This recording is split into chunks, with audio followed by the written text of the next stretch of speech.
What's up guys? Are you interested in Sengkang HDBs? Today I'll be showing you some of the largest flats that you can find in Sengkang area. It's going to be an interesting vlog. It's very hot. I'm going to show you what I have today. I have my water bottle because I don't want to get heat stroke. I have this stand to help me to shoot some of the shots as I need. A backpack to carry the stuff of course, and definitely a mask because once I get going outside, I need the mask. Watch this video. At the end of it, you'll learn where you can find the best large plus size executive HDB flats in Sengkang. Why Sengkang? Because after doing research, I realized that Sengkang has some of the youngest and largest HDBs in the northeastern area of Singapore. For further details, I wrote an article on this as well. Click the link in the description to head over to my blog to check out the article. Let's head on to check out these flats right now.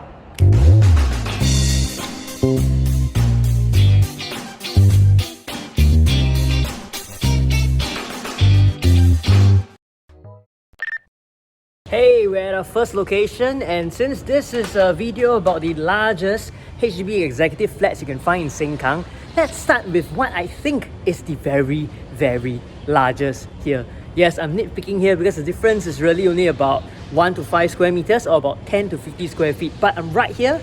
I've just parked my car at the back at 103A. This is the multi-story car park. It's one of the older blocks here, as you expect where to go to find these large HDB flats. Blocks we're looking at in particular is 103 and 102.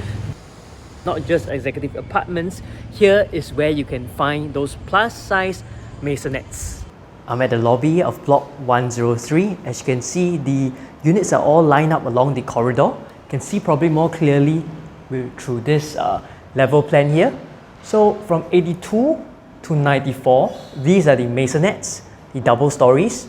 And then on the other side, 80, 78, all the way to 72, those are the single floor executive apartments. It's quite clear when you look at it from outside. You can see that for the side of the masonettes, the floors are only accessible on every alternate story. Yep, you can see the Tots preschool house. This is level 1. This is level 2. Level 3 is the second floor of the maisonette, so the corridor doesn't go there.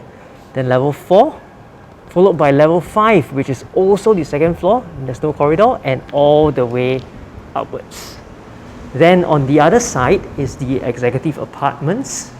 So there are 5 on every floor. Okay, 1, 78, and then all the way in. This side, you can see every single floor there's corridor. It shows the executive apartments. Homes here are very rare. They don't come for sale often. So if you do see one, you're looking for the largest, absolute largest.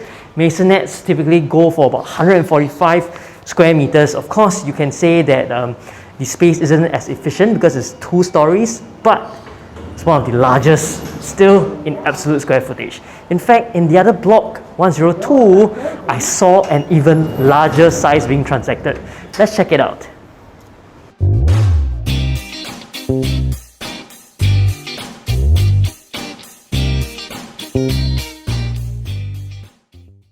As I walk towards block 102 and I look up towards the blocks, I really can see the similarities to block 103 in that the masonettes are on one side and on the other side are the executive apartments.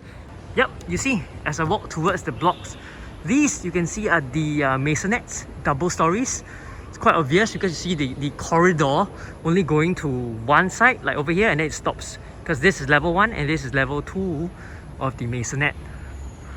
Whereas on the other side, you see every single floor clearly there is corridor because every single floor there are executive apartments, right? Let's look at the floor plan again at the lift lobby. I always find it a very useful place. Yep, so it's, as I mentioned, on the left 62 all the way to 70 are the executive apartments, and 46 to 60 are the executive masonettes. You know, there's a very plus size HDB executive that was sold here very recently. In fact, that's actually the real reason why I came here. Besides for having a good majority of flats, HDB flats going for about 145 square meters, there was one transaction that really stood out, and it was 149 square meters. It's a maisonette. It's in this block, block 102. In fact, I think that it is a block on the very high floor, because if you do look this way, maybe let me zoom out on the wide lens, you'll see that there are standout maisonettes that are really on the high floor.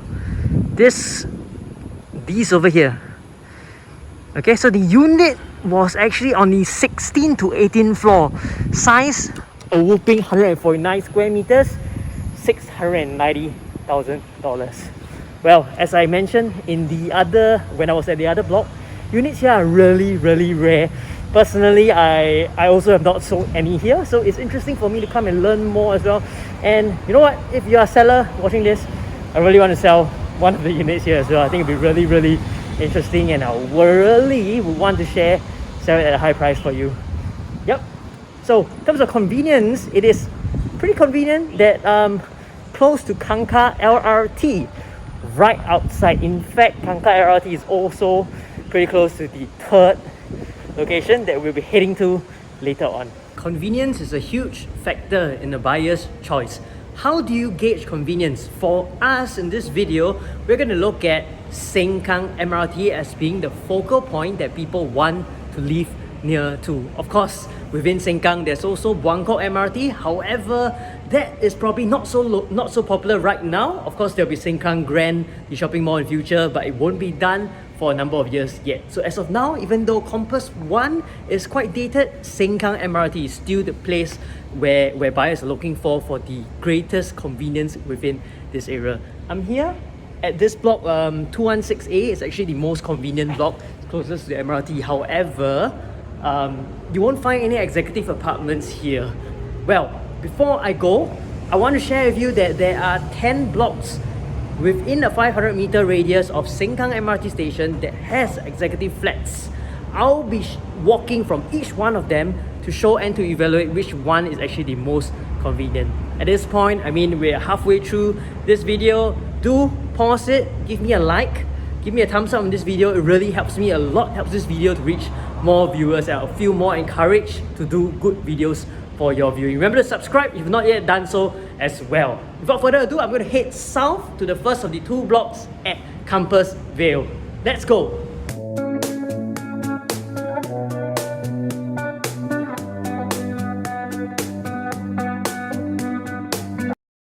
Oops, it's not 216A, it's 216D. Yep, and it's the most convenient. Too bad there's no executive apartments here. Right in front is where the escalator is. Cross the road and directly you have reached the MRT station. Let's try to walk fully sheltered to Compass Vale Mast on the south of Sengkang MRT. This is where I will be looking at the first two executive flats here. Looks like it's not fully sheltered because although there was shelter just now, when you want to cross the road to the cluster of flats, you got to walk past this short crossing. The blocks in this cluster are 202A and 202B. I have to say I had my hopes held high when I was walking from the MRT station and I had that shelter at the start. But it seems like as I came closer, I realized that there was no full shelter to the blocks. I think today in Singapore, given the rising temperatures, I think a lot of us would agree that the weather is not the same as it was like 10 years ago. Any fully sheltered link way to the MRT station is certainly something very valuable to residents. Protects you from the sun and of course the rain. Next stop, let's travel anti-clockwise. So now from the south, I'm going towards the northeast to a cluster of blocks known as Compass Vale Haven. I'm walking back to the MRT because at first I thought of going another way to Compass Vale Haven, yes. But I think the best way to verify whether it's sheltered to the MRT station is to walk from the MRT station there. So I took the same path back, come back to the MRT before I find my way back to Compass Vale Haven. Such a hot day with the mask. breathless, but gotta keep going for the video, man. Keep watching. This is the bus interchange. Seems like got to go up from the bus interchange to the overhead bridge that leads across to the other side of the road. I can see people who are walking downstairs, crossing the road without shelter. So it seems like that might be the quicker way. However, there's no shelter. Let's see whether by taking this overhead bridge can lead me to Compassville Heaven, fully sheltered. Oh dear, I didn't even realize that after I crossed the overhead bridge, after I came down and I walked from over there to where I am right now, there's already no shelter above me. I didn't even realize. So as I carry on walking to Compassville Haven, it really doesn't seem like there is shelter. Interesting. Maybe though, the way to get to the shelter is from the north blocks over there, right? So why don't I skip Compassville Haven and instead move straight to the blocks on the north. This in front, block 248, is part of the Compassville Haven cluster. I think as you can see in front here, there's no fully sheltered walkway, and this way either there's no fully sheltered walkway. Yep, from looks of it, it looks unlikely that it's fully sheltered to the MRT station. Okay, let's head over to the other blocks towards the northwest, continuing our anti-clockwise direction towards that way. Seems like the blocks here are pretty good. They have a direct connection, fully sheltered to the MRT station. However, I think, again, if you want the larger flats, you won't find them here. Because where we're heading to, the other two blocks that I mentioned are not in this cluster, they're in the cluster behind. Took me a while to walk over to find the two blocks, but here they are. 262A behind me here, and in the center, block 262C right about here. 262C, can you see it? Sorry. Yep, here. 262C. There's the bush so you can't see it, but yeah. 262C. So 262A, you can reach it by walking around the perimeter, whereas for 262C, you will walk until the multi-story car park here, and then you cross this shelter to reach your block fully sheltered from the MRT station. Yep, just going to quickly walk back. It took me a while to get here. I'm going to quickly walk back and show you all the link ways from the multi-story car park all the way to the MRT station. At the same time, let's see how long it takes. Looking at the timer on this clock, on this recording I mean. So on the right is of course the multi-story car park.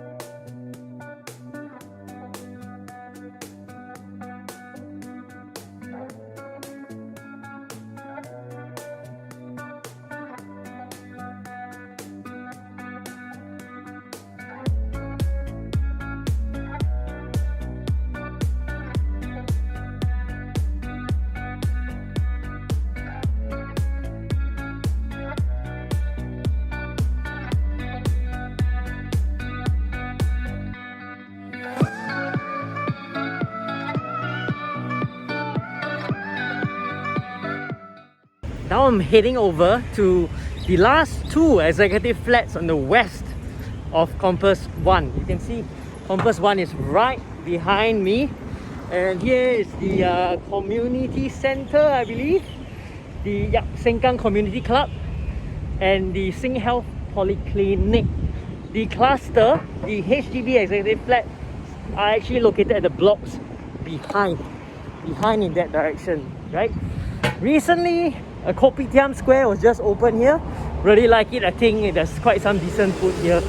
In terms of being close, I mean, if that block has a fully sheltered walkway here, I think having the Kopitiam Square here it's very, very beneficial and convenient for them to grab their food as well. But guess what? As I walk here, I can't help but feel a little bit disappointed because it seems like from the Kopitiam Square itself, look behind me, this is the overhead bridge that goes to Compass 1, and in front of me is the Kopitiam Square, and it seems like there's already no shelter here. Am I missing something? Let me spend some time to check it out. I was quite hopeful for the ones on the west, but if you're telling me that even the Kopitiam Square does not have a fully sheltered connection to the MRT station, it is a little bit disappointing, and I'm pretty sure that the HDB block will not have it as well. Give me a second, let me look closer. There's a lift here, but again, the lift doesn't lead to anywhere that is sheltered once you come to the ground floor.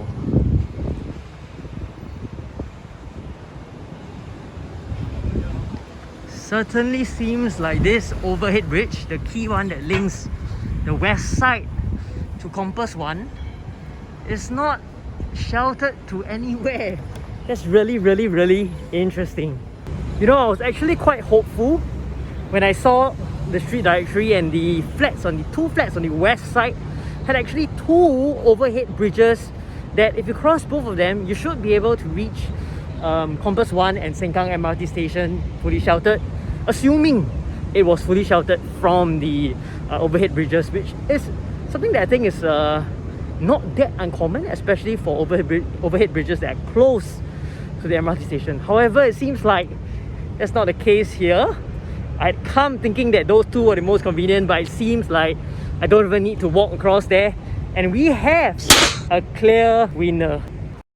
I'm at the last location. I'm standing right on Serangoon Neighbourhood Park, and if you want the largest HDB executive apartments with also the best views, you've got to come to these few blocks at Rivervale Drive, Block 120B, 120C, 119A and 119C. These blocks, you get nice views across this park, and behind me is the Serangoon Reservoir as well.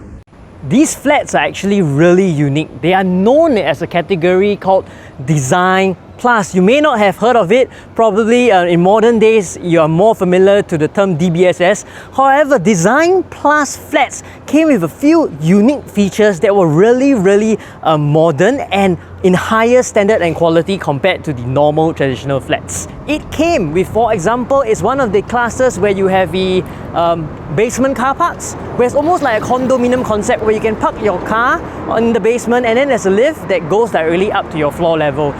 You'll notice that there are no ground floor units here, and even level 2 is elevated off ground.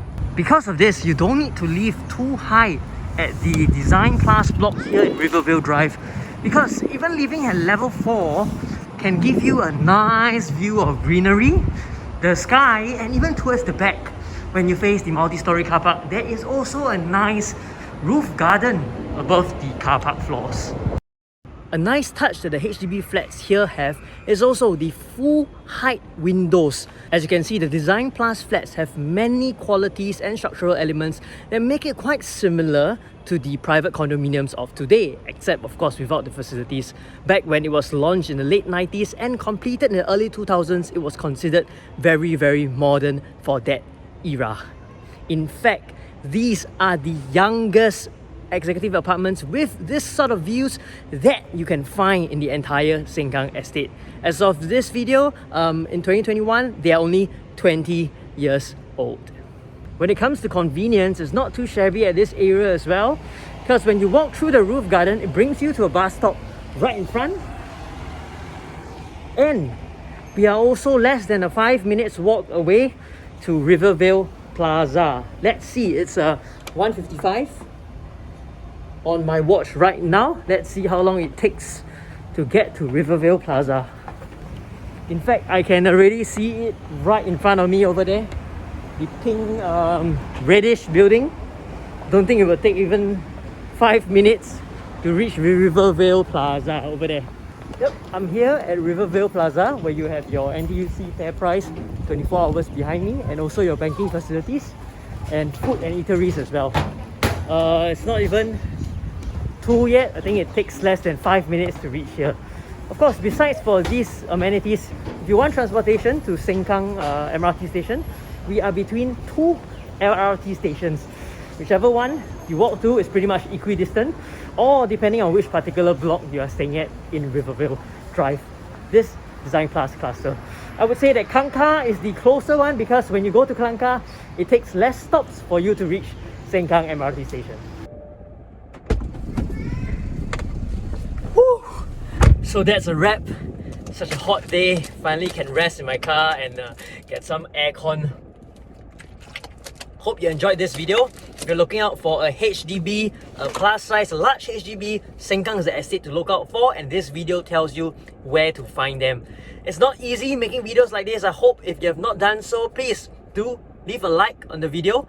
Subscribe to the channel if you have not done so yet. It really helps me so much and motivates me to create more content. Share the video as well to any one of your friends or any contacts you think it might be valuable to. Once again, my name is Jim Tay. For a detailed article on this topic, head to the link in the description to go to my blog, my website, where I've written an article about this as well. And finally, if you know things about Sengkang that I did not cover in this video and you want to share with us, share with the YouTube community, or if I have made some errors and you want to correct me, yes, please do leave a comment in the comment box below. It helps me a lot. Yes, thank you for watching so much. See you in my next video. Click subscribe button. I'll see you next time.